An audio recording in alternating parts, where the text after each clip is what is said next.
getting geared up for it. We're about to be stepping into it soon enough. But I think one of the things that we have to take a look at here, if we're looking at matchups and players that have been performing, is the fact that in game one, Captain Flowers, we saw what Renekton was able to do from Aurelia Carries You in the top lane. We saw Bobchin on the LeBlanc. These were two solo laners that had a heavy impact in game number one, and they have been allowed to bring those same picks here again in their semifinal.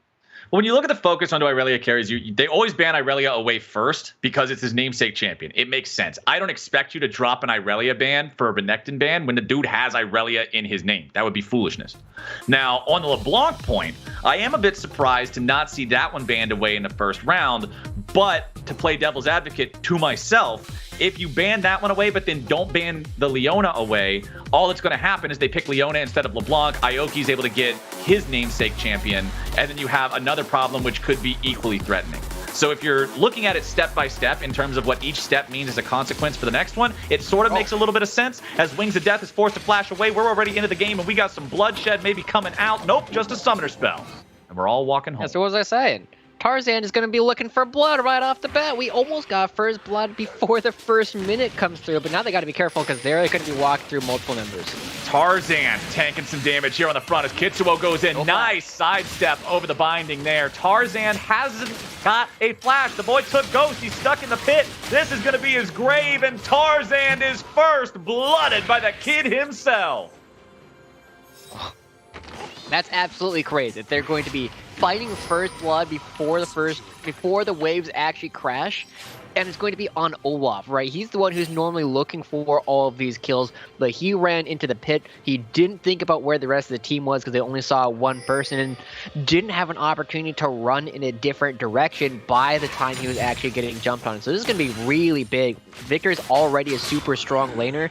Giving him the extra kill in order to go back, buy a Dark Seal, buy more towards the Ludens that he's going to be building is going to be such a big advantage going over to Team Voyboy. Team Voyboy happy about that one, man. Wings of Death, sure, trade Wings' flash away for getting a kill on enemy Olaf there at level 1.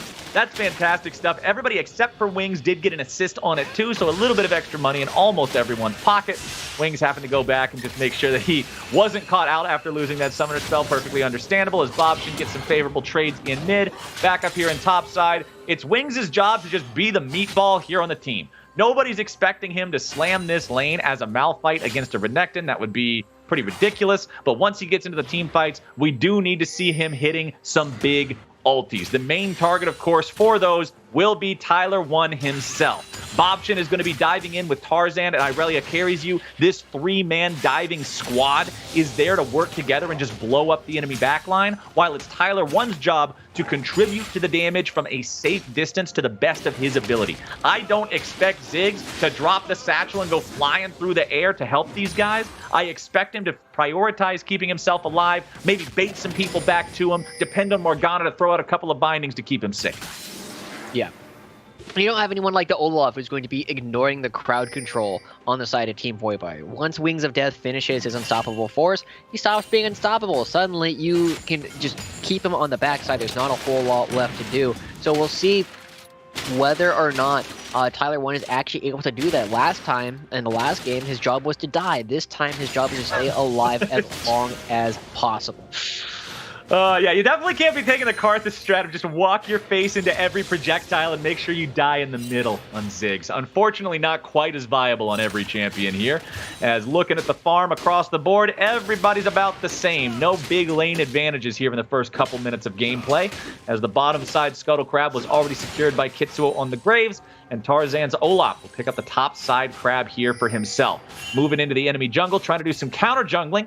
He will see that the camps are gone, but you can see, too, that yellow hourglass means under 15 seconds until Gromp respawns. Gromp is worth plenty of gold and EXP, so Tarzan's just going to stick around, steal that one away. The mushroom and the frog show up, and that means that the mushroom frog is shortly coming thereafter. But Kitsuo is doing the same kind of stuff on the other end of the map, just a little bit of vertical jungling going on, as both of them are prepared to steal away the other man's camp. Yeah, this is really cool pathing coming out from both of the junglers. We saw that Saber and Stunt were able to walk up into the Tarzan's blue side of the map previously in order to take a look, and saw that it was cleared out first, but now we're getting a dive up in the top lane. This one should be easier than the last. Irelia carries you, starting it off, tanking the turret aggro. Wings of Death has 200 HP. The boy is guaranteed dead. There's no flash at all. All they had to do was juggle the aggro correctly. It is done and dusted. Team Tyler1 on the board. Yeah, small advantage going over already, evening up the kill that we saw previously, but it might be reacted to in the exact same way that we saw last game, where the first dragon potentially going over to Team Voyboy, but instead, because Stunt was already roaming towards the top half of the map, not going to have an opportunity to do it on spawn, and if Tarzan and Irelia were starting to move down to the bottom side, they might have been able to contest, but instead, it's just going to be a free kill. There's no response coming out from Team Voyboy whatsoever, and so in a game where nothing's supposed to come for free, they might have just picked themselves up a 300 gold deposit. Stunt walking around down here in the bottom half of the map, getting some vision around a couple of different entrances to the river here. You can see a blue side ward in the tri-brush right next to the tier 1 turret in the red side jungle. You can also see one put in that corner brush there, leading towards mid lane, trying to keep an eye on Tarzan's pathing before he gets too close to either mid or bottom side. They know how destructive that Olaf can be. Granted, he doesn't have the ghost for maximum ganking potential yet, but junglers will be closing in on that level 6 here before too much longer. Oh, Wings of Death is about to become Wings of Dead, but he flashes away from the axe and he stays alive. Sorry, he just got that flash back too, so he's not going to be in a good spot where he can really try and push this lane up again, but because of all the attention, this time, Voyboy's team is able to pick up the dragon. They're able to get a little bit of something for the fact that Tarzan has been spending so much time trying to enable this Renekton. And of course, Tyler1's team knows this. And now the question is going to be, can Kitsuo actually walk into his top side of the jungle, or is Tarzan going to be there to meet him? Kitsuo going back up here, halfway to level 6. Tarzan already level 6 on the Olaf. Yep. Very scary. The Scryer's Bloom also not finding Tarzan, which means Tarzan is pinging on my way, on my way. He's going after Kitsuo, continuing the chase. Kitsuo gets away there. Phase Rush on the Graves allows him to escape the axes and get back to the tier 2. Tarzan not having the ghost, unwilling to commit Ragnarok, chasing after him. Doesn't know how hard he's going to be collapsed on, so doesn't want to make a mistake with the overcommit. But they're stealing away the enemy blue buff. They're taking this one away from Voyboy to have the wave clear power. You can see on the other end of the map, Saber stepping up, trying to maybe do the same thing, but now they're backing away because they don't want to overextend themselves. And Team Tyler1's finding a nice, tidy little advantage here in the top side, thanks to Tarzan's overall level advantage compared to his jungle opponent. Yeah, and they had to back away on the opposite side because they didn't know where Morgana or Ziggs were on the map. But now Aoki's going to be walking right on back. Might have a little bit of something to say, but instead just going to get caught. Black Shield response time is there, though, and that means Aoki can continue just walking away as Bobchin comes over the wall and Kitsuo is trying to get the hell out of town. Bobchin with some nice burst, but the Blast Cone ain't quite going to work. Bobchin wants to find a little bit more damage as Irelia carries you, is teleported down bottom into the fight. Kitsuo somehow still kept alive. Protect the President, but the President is down. Irelia carries you, continues leading the charge. He's down to 150 himself, but he will get away. 2-1 game now for Team Tyler1.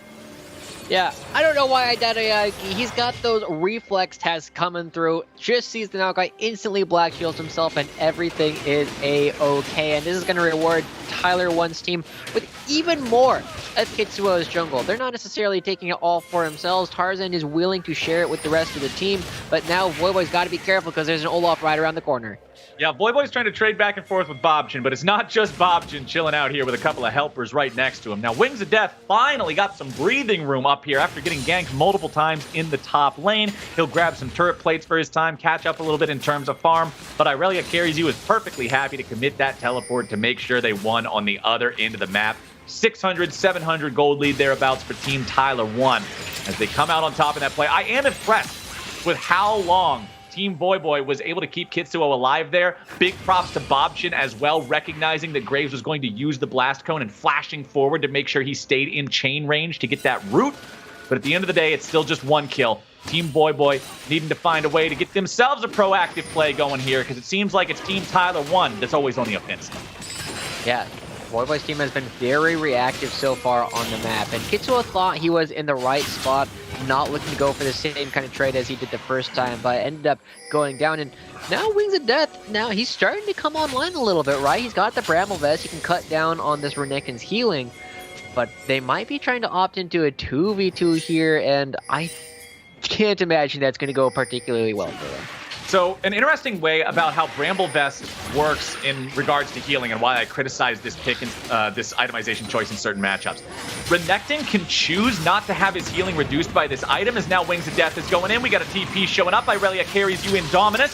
Kitsuo trying to fall back. Wings of Death is just doomed. He tries to get a 1-for-1. Irelia carries you back and away. They want to give the money over to Tyler, and yes, he will get paid.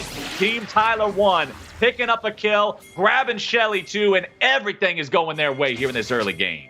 But it's being traded on the opposite side of the map. Look at this. They're going to be giving over at least 2 plates here, and potentially even a dragon, right? It's coming up in less than a minute, so they should be able to back away and reappear on the bottom side. But it's not going to be free gold that they're picking up. They are going to be trading back a little bit here and there. And while they are happy because they're getting more gold, it does mean that Saber and Stun are stronger than you might expect based on their scoreline alone. They've been able to pick up 3 plates for themselves. They've been able to be active. And while they don't have a mythic on either of them just quite yet, they're actually going to be able to do some damage in the upcoming team fight around the second dragon.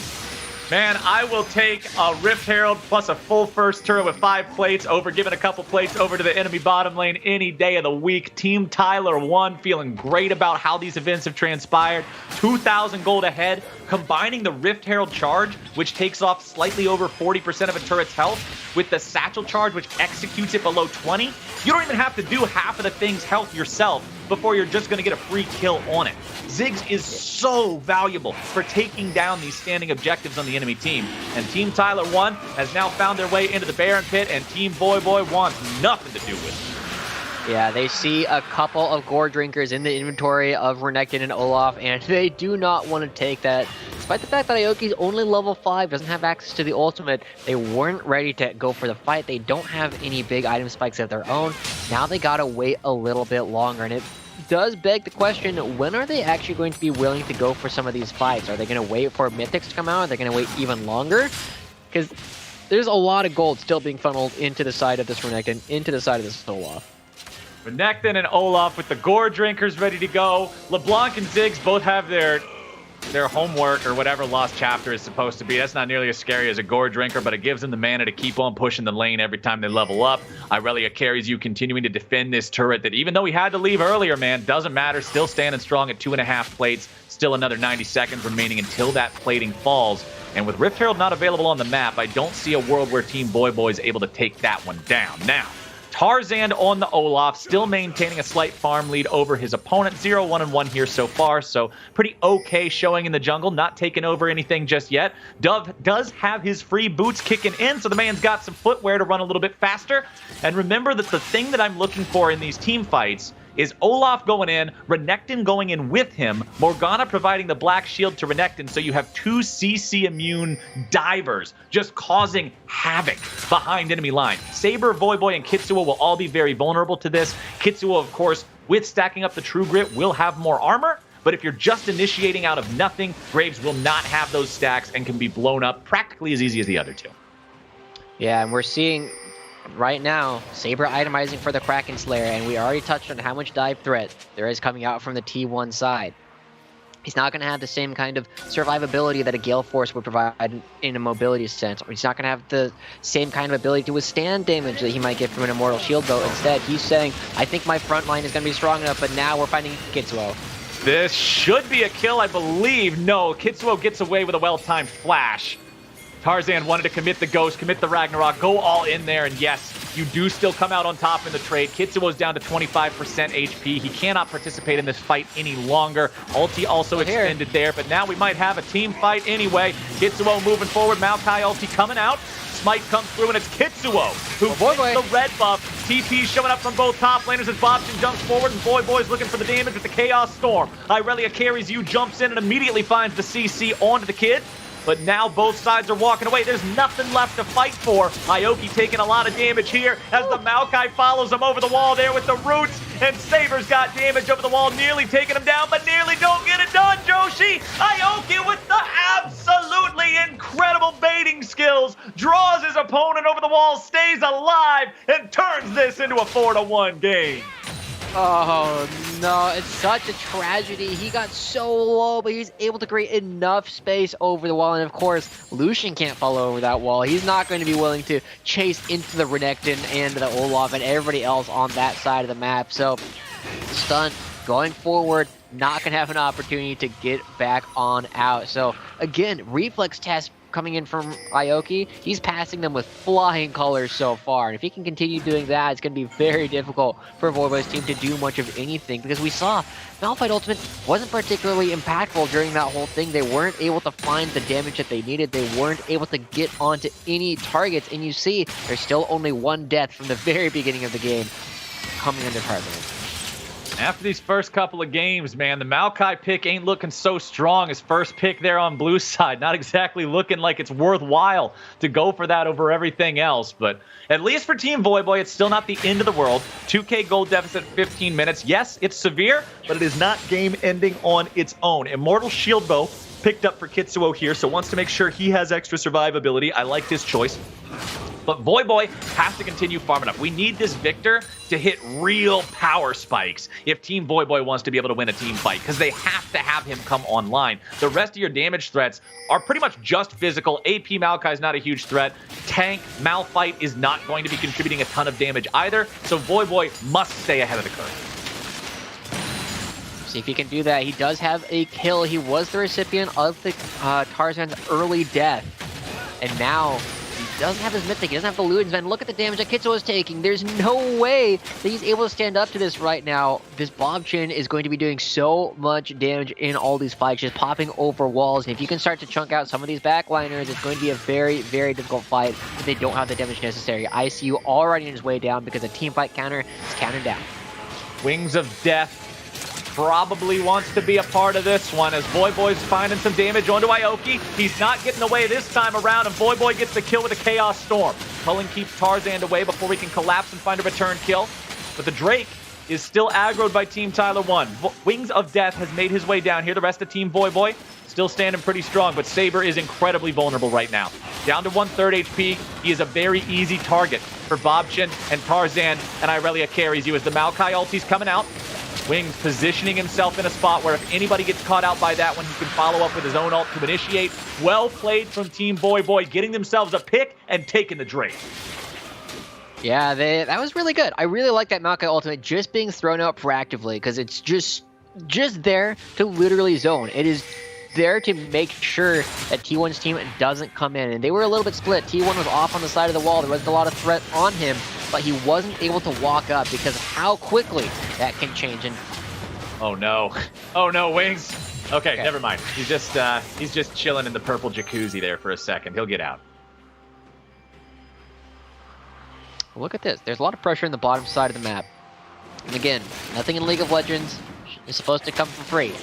They're going to be able to pick up this bottom lane turret, but what are they going to lose for it? They don't have control over this Rift Herald. They don't have control of their top side of the map, but they are trading it for the bottom side. So Team Tyler1, they're just going to be a little bit negative on this play overall. They really ought to pick up this Rift Herald in order to get a little bit more gold, a little bit more pressure on the map, because it's too late to try and take down this turret. Wings of Death is full HP and back on the map in time to defend it.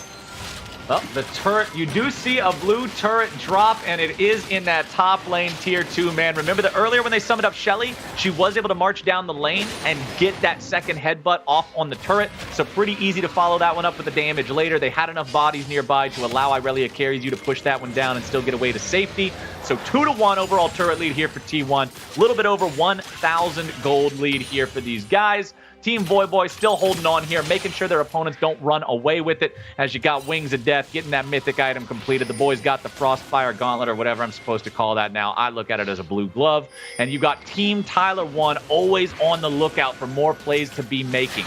Wards over the wall, in the red pit, in the brush behind it, making sure if anybody's walking along the wrong pathway at the wrong time, they're free money. Yeah, and I think you made a prediction that might be coming true. Flowers, we might be looking at a long one. I was hoping the early invade would allow Tyler1's team to be more aggressive, look for more of these proactive plays, but instead, because Tarzan was the one that died, they're just looking a little bit more scared. They haven't been having the same kind of passion, the same kind of gusto that I was hoping to see throughout this game. And now we're looking back at the other champions, the Ziggs, the LeBlanc, that are going to be looking to make these picks, play this slow macro style game, and eventually end it when everybody's on about 4 items. So we don't have a whole lot going on. We still have 2.5 minutes on the team fight timer. And I mean, we see once again, Bobchin does not have the items yet to kill Wingspot on his own, but Tarzan coming down to help him. Both chains have already been used. LeBlanc's got the Mimic already down.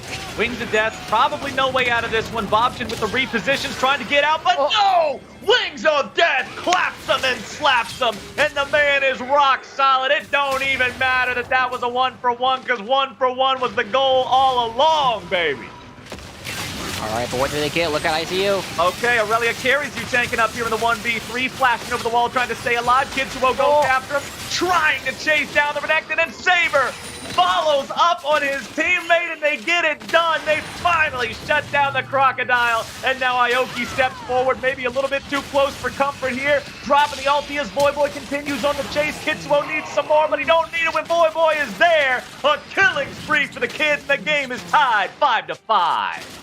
Yeah, turrets are falling all across the map. Mid lane falls for Voyboy, bottom lane falls for Voyboy, top lane falls for T1. There's so much gold that just got injected into the game, but still we're less than 1,000 gold apart between these two teams. We still got so much more game left to play because there's no decisive advantages picked up just quite yet. And because T1 is trying to play this macro splitting style of game, these Gourd Drinkers that are coming out for Tarzan and ICU aren't going to be as impactful. They don't have all of these members that they're able to hit while this splitting style of game is going on. And so Voyboy's team, they are actually in a pretty good spot because they're going to be scaling very well into this as the game continues to get longer.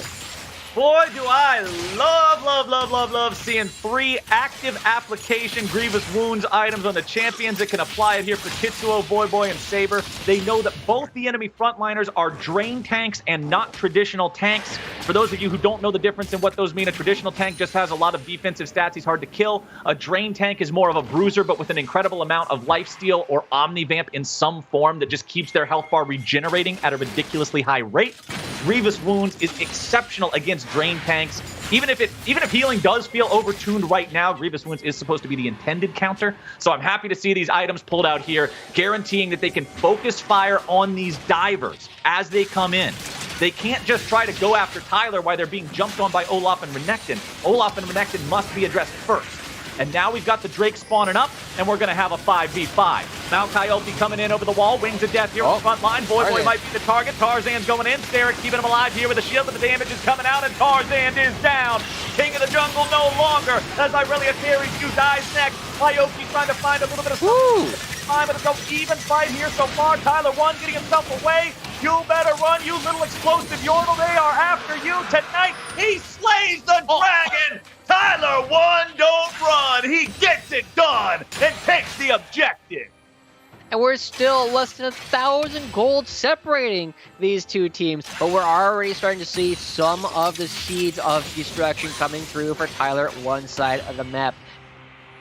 Irelia carries you, and Tarzan not able to find any kills. The combined kiting power of Graves, Victor, and Lucian means that they can target down individual members incredibly effectively. And if they can continue to stand up with both Stunt and Wings of Death in the front line, if they can continue to create space so that Bobchin and Tyler1 can't do damage, they're going to be in a good spot. But the game remains dead even. We need to find out something a bit more explosive for one team to actually feel comfortable saying that they're winning the game. And we have so much more League of Legends to play, but that can all change if somebody finds a team fight that they're looking for.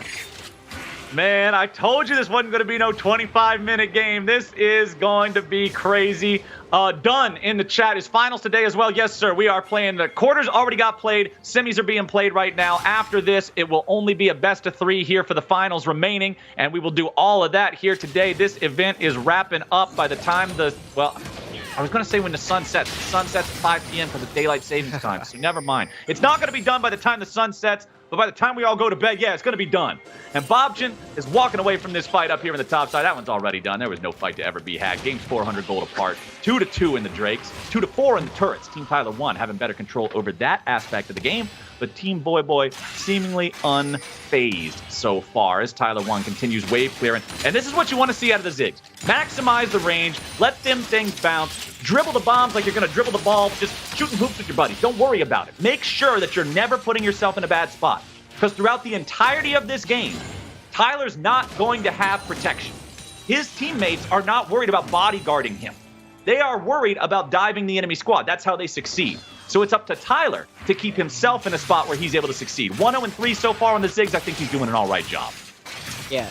Ing_55. He last hit the Drake with Leandries. It still burns. It doesn't do current health percentage. It still does max health percentage. So it's still going to be doing a bunch of damage to all these neutral objectives. And that's part of why Tyler didn't seem to pop off when he got it, because he was like, huh, how did that happen? But it's A-okay. They still pick up the Cloud Dragon either way. And Tyler1, well, he might not look at... He might be the single most important character on the entire map, because as long as he is alive, it is almost impossible for Voyboy's team to push. It is almost impossible for them to try and hit the Baron. And as long as this little bomb rat is able to keep enough distance between himself and the rest of Voyboy's team, this game is going to slow down, which is, for better or worse, how Ziggs is always going to be played.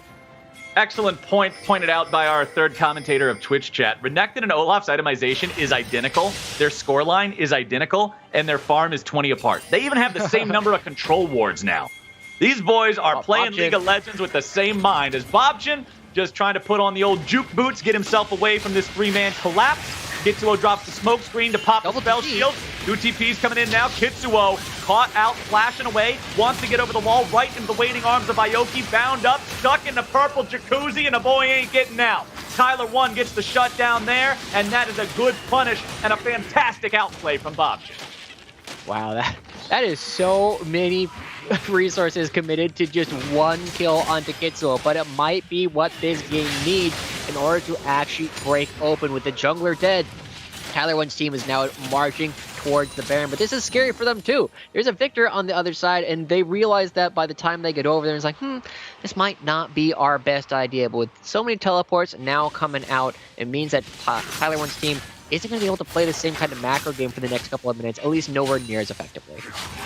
Man, and at least the Maokai trees were able to do a little bit of poke damage to them as they were wandering up the river towards the Baron, maybe dissuade them a little bit from that one. But Kitsuo just getting a little bit too crazy there for the LeBlanc kill, ends up getting baited. You can't underestimate Bobchin, man. LeBlanc in general, maybe if this was a solo queue game, you could be like, okay, we'll chase him down. He probably doesn't know the champion well enough. Bobchin is experienced on this LeBlanc, and you do not want to underestimate what this dude can do, both in terms of damage and in terms of movement. LeBlanc allows so much outplay potential. It's always a lot of fun to watch. Stunt might be caught out here. Maokai doesn't have a lot of escape mechanisms, but the boy's got his flash ready to go. Tarzan tanking up in the front line. Steric's keeping him alive, but Grievous Wound doing its job. Olaf shut down there on the front line as the Maokai ulti finds its way onto Aoki, and Saber manages to kite away, but not all the way. Shut down over for Tyler1, but a big two-man ulti coming out from Wings of Death. The wings spread wide and everybody died. Irelia carries you, trying to survive in the 1v4 underneath the tier 1 turret, but it's an ace for Kitsuo and an absolute slaughter for Team Voyboy. That was an in. Did you see how far Tarzan went into the rest of the team? He didn't have backup from multiple members. He was all alone, and there's so much damage that they're able to put down. And hey, look at that. The scoreline between Tarzan and ICU continue to look almost exactly the same. In fact, they're within a couple hundred gold of each other, but this just means the game might have finally broken open in favor of Team Voyboy. They're going to be able to pick up this Baron buff, and if they're quick about it, if they just run right over, they might be able to contest the Cloud Dragon as well and put them one away from having the soul in this game, because there's no teleports available from ICU. And draw your eyes, my friends, to the inventory of Kitsuo. Fully upgraded Executioner's Calling into the Mortal Reminder 2, guaranteeing 60% instead of 40% Grievous Wounds to stop Olaf's healing. That's why they were able to win that last fight. But Stunt, you got no flash any longer, my man. He's trying to buy as much time as he can, but he's already dead.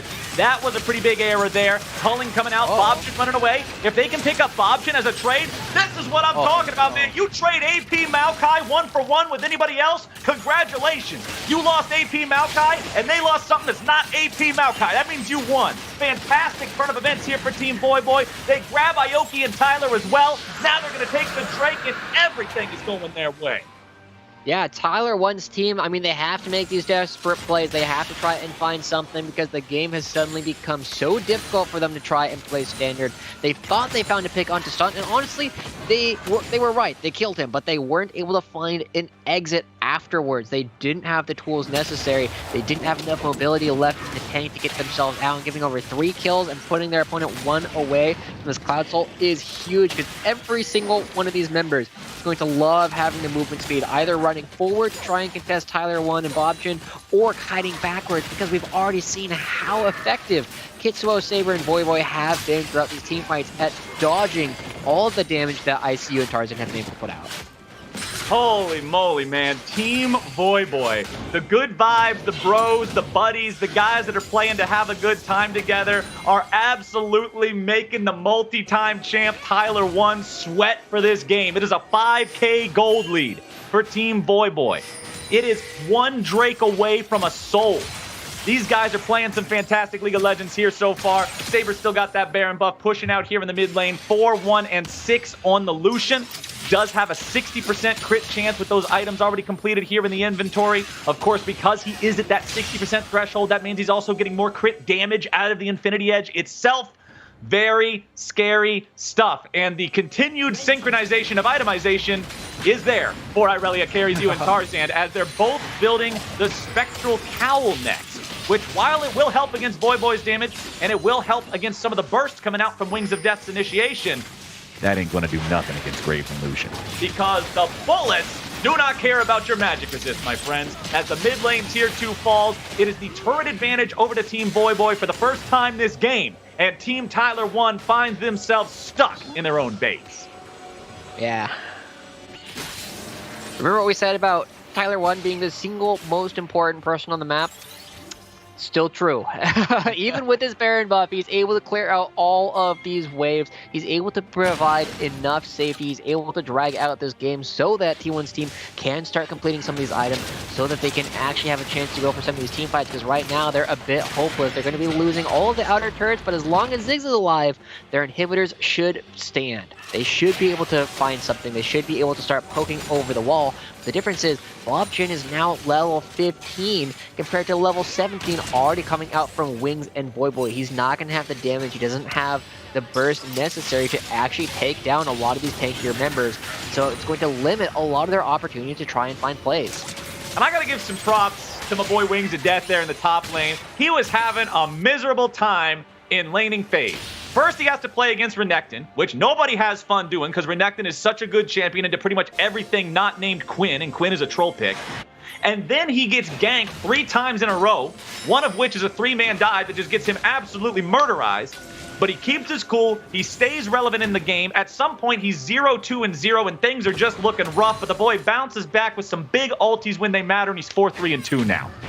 The power of the mental game being displayed here in the top side. I love to see it. Wings of Death having a great game here so far. We'll see if he can continue finding those big initiations. But on the other side, I'm going to pose you a question now, Joshi, because we're seeing Team Tyler1 in a similar struggle bus to what their opponents were on in the last game. So if you're Team Tyler1, what's the angle? What's the team fight? What's the choice you got to make to pull out a dub in one of these fights?